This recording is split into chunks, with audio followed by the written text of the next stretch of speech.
इस्लामाबाद में 16 साल टिकटॉकर सना यूसुफ के लर्जाखेल कत्ल केस में अहम पेशरफ्त सामने आई है।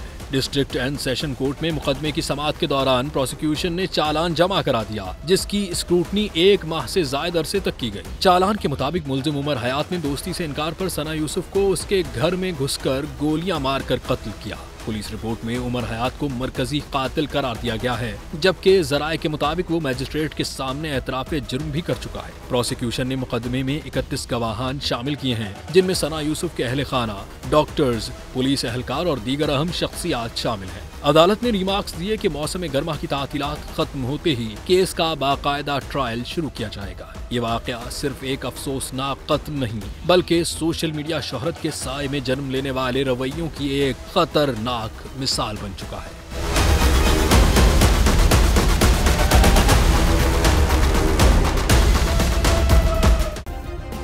सब्सक्राइब करें और बेल दबाएं ताकि कोई खबर रह न जाए।